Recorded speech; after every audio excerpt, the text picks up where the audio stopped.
So I'm back. So I'm gonna use my mental powers, my Neuralink that I have on my wrist. Doesn't have to be connected to my brain.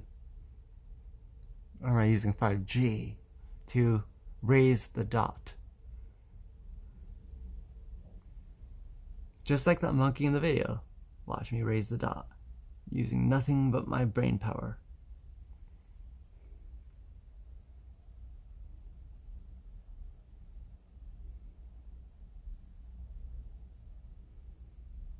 I'm gonna try to do it smoothly this time because last time I made a jump.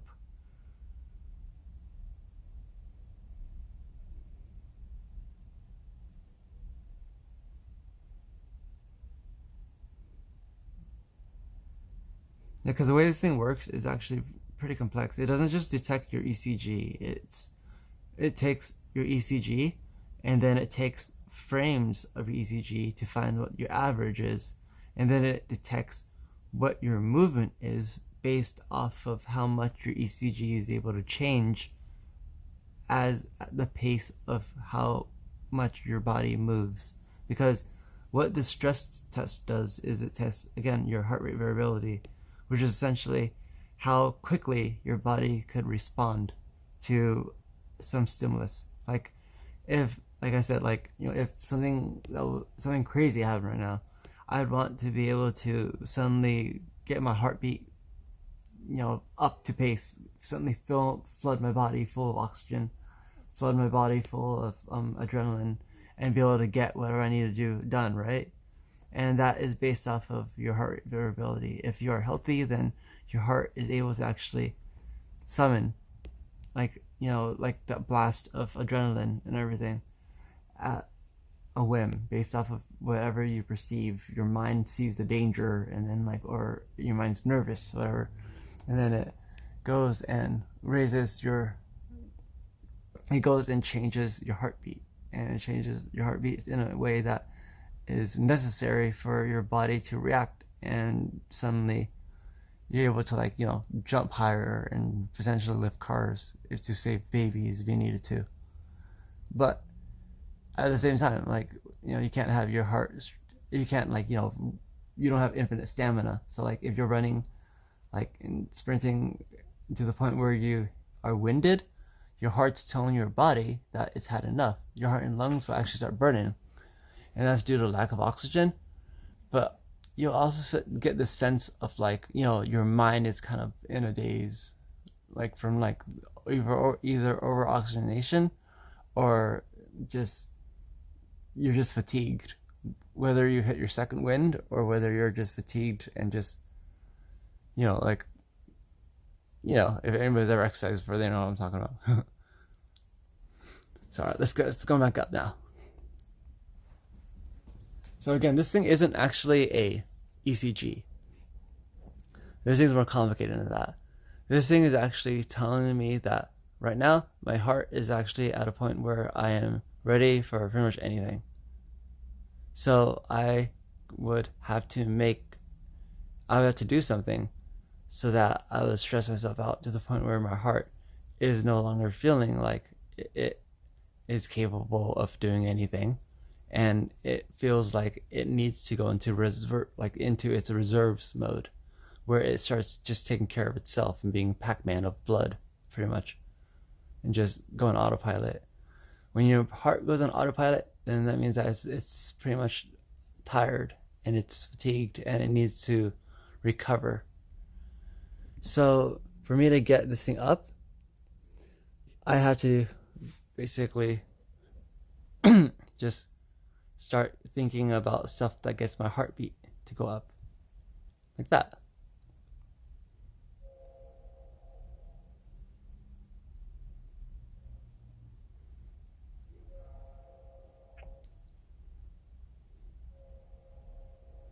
See, nothing in no brain implants needed. Okay, so I'm gonna relax and have it go back down. I don't know how long I should have this video, but let's have it go back down.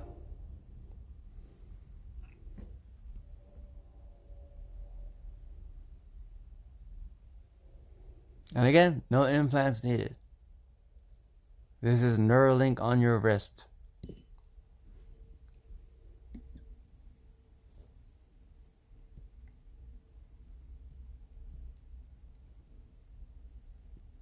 Yeah, sure. This thing isn't actually designed to be Neuralink in the sense where, like, I'm actually doing it the hard way. This thing is by no means meant to actually be easy to control with your mind. It's actually only just meant to help you tell whether or not your heart's fatigued. So I'm actually deliberately making myself either nervous and panicky or calm. And that's my roundabout way of getting my stress to go up or down.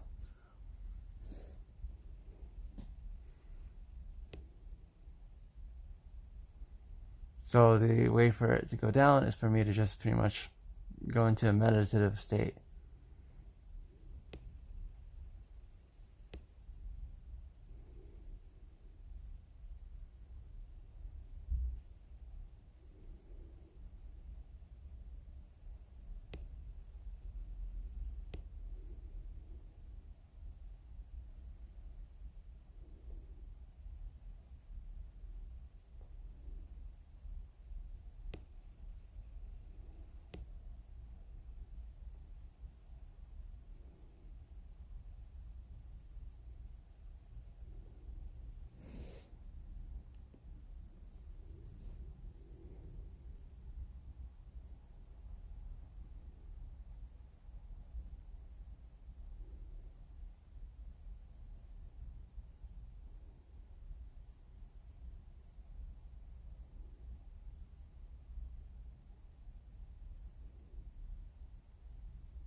So then you go back up again.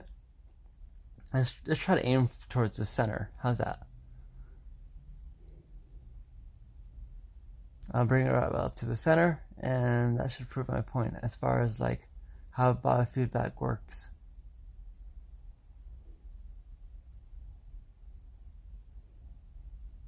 Yeah, it's a watch, so it's all right. Now calm down.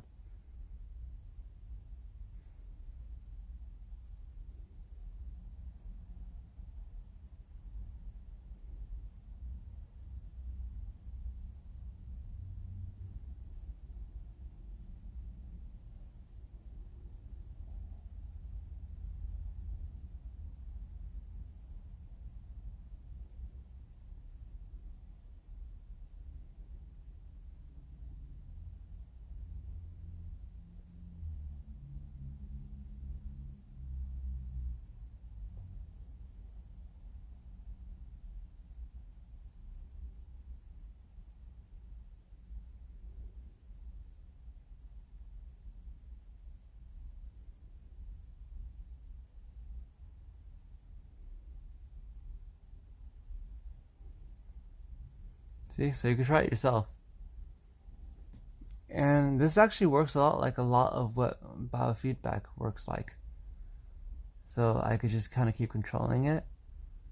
And once you, yeah, get a hang of it, you could kind of just will it to move up and down. So I'm like I was saying, I'm aiming towards the center, right where the average is. And this takes no brain chip at all. All it takes is some mind control. It's almost like acting, essentially. You know how people could summon tears by like, just kind of some bringing up, memories and thoughts? It's the same type of thing where you're just kind of like, think of stressful thoughts, think of calm thoughts.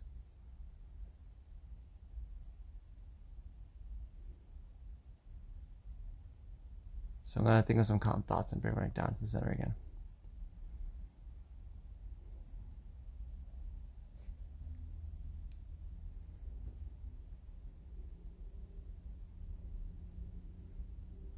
And the way this thing works is actually is a lot more complicated than that too, because it is dealing with like pretty much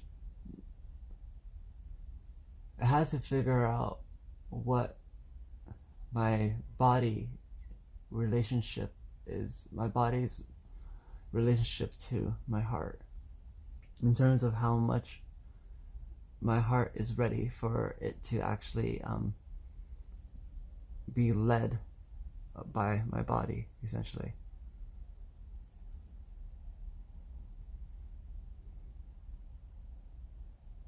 Like, I could think about really freaky thoughts and like scare myself and like induce a state of anxiety, and that would cause my heart to start beating on its own. And that's why people breathe into paper bags, for instance, right? And that is a heightened state of stress. And I'm just doing the same thing, but I'm just doing it with my mind by thinking about, things and focusing to get it to go up and down, and now I'm just aiming for the center dot.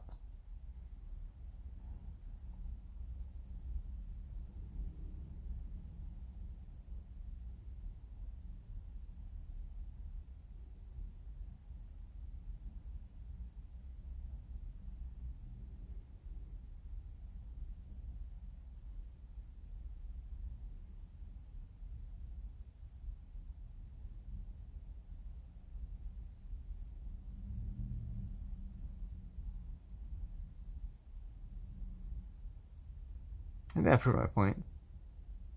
Yeah. So Neuralink is bullshit. It's pretty much just look up biofeedback and you'll understand exactly what Neuralink is. And all the torture of animals and everything he does is complete and utter bullshit. You could do it through any other means. Just look up biofeedback. There's plenty of research being done in that field. And it's just so screwed up. And you can see how kind of pissed off I'm becoming just thinking about all the stuff that when I could just think about Elon Musk. Watch me think of Elon Musk. And like all the freaking animals that he freaking tortures and kills. Like every single animal he touches, he kills. He fucking kills miserably with infections from the head. Like fucking, he has their heads exploding with freaking pus from all these diodes that he puts in their brains, trying to create some freaking, what, like he's gonna put a freaking physics K modem in there? There's absolutely no science behind that. It's utterly ridiculous. Your brain is not the same thing as a computer.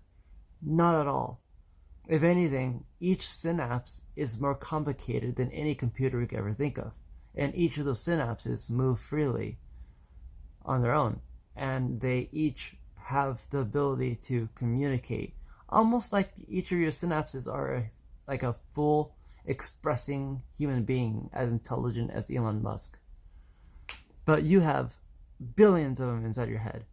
And I'm really pissed off, so like I got the dot to go up to the top. So yeah, there's a trick for you. If you want to make the dot move to the top, just think of Elon Musk. If you want the dot to move to the other side, just think about a world without cars, where we don't have to have wars over REEs or petroleum, and everything's within walking distance.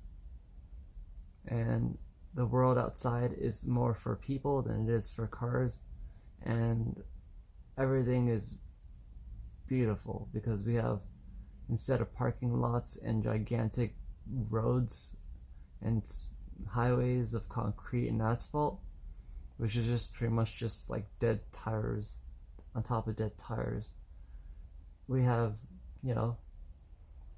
a restoration of how things should have been.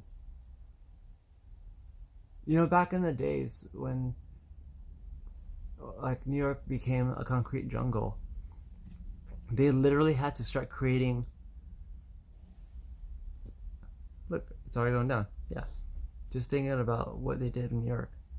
The reason why they created Central Park was because people were so sick of the concrete that they actually started hanging out in cemeteries. And it's kind of cool because it's created like the whole entire goth movement with like things like Edgar Allan Poe and stuff like that. And it's still cultures to do that to this day. Unlike Dia de los Muertos, and they will hang out in like cemeteries and have parties there and just talk about their, the fallen kin and be able to bring them back to life through storytelling and stuff like that. And that's really cool. So in New York, they created Central Park as a way to get people to stop just like hanging out in cemeteries, because they just wanted some like, some nature to escape like the freaking concrete jungle. And so yeah, Central Park was created. And Central Park is green, and Central Park is beautiful. We need more things like Central Park. And Central Park doesn't have to be this like weird thing in the middle of town that everyone has to commute to. It could be that we just don't have our lives based on cars anymore. We don't need that. I mean, when people talk about flying cars, why would we even include the word car in it? Wouldn't we just prefer to fly? And if you want a flying car, when the first step to be making a car that is lighter and not actually heavier. So I mean, one of the worst things about EVs is that it even tears up roads more because they're heavier, and like all the money that you save and everything that you think that you're getting out of it, it's gonna end up worse off in the end once the battery goes out, and just everything about it is just pretty much just a scam. Just like every Elon Musk does is a scam. Neuralink is a scam, and it's just another excuse for him to just be a psychopath essentially. And it's only through using smoke and mirrors, and this isn't the first time it's been done. I mean, a self-playing chess table had existed back in like the Middle Ages, and it turned out it was just a really skinny guy on the inside pulling little levers, and they convinced people that this guy created an actual like machine that could beat people in chess, but it was just a really small guy on the inside playing chess, and the gears were all cumbersome in a way where the charlatan would just say, hey, you don't, those are very delicate, don't mess with what's inside the box, don't look behind the curtain, says Wizard of Oz, right? But yeah, this is actually more complicated than wearing a hat that reads diodes. This basically takes having to like put yourself in, like, induce stress and then reduce your own amount of stress to move the dot up and down. And that could be done with just like a watch. So what the hell is so freaking fancy about moving a pong paddle up and down with your brain? If I had the ability to put a full set of diodes on my skull, it would be pretty easy to get that done, because you just have to find what patterns basically are aligned to something that you could move, something that you could control, and then have it so that you would think one thing or think the other thing, or you could even like have phantom thoughts, anchor points is what they call them, and have it so then you can control the paddle that way. That's actually much easier than what I'm doing here, which is literally just acting as if I'm stressed out or acting like I'm calmed down.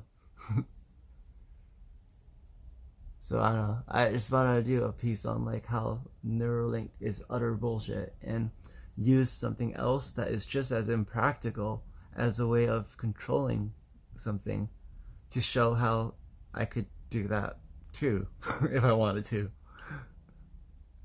But I don't have to kill anything.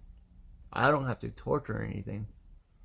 And maybe he will get this message through one of his sycophants or minions or a good person around him, and tell him that he doesn't have to torture, kill things either. Maybe he needs to grow up and just stop being such a freaking bastard. Alright, well, thanks.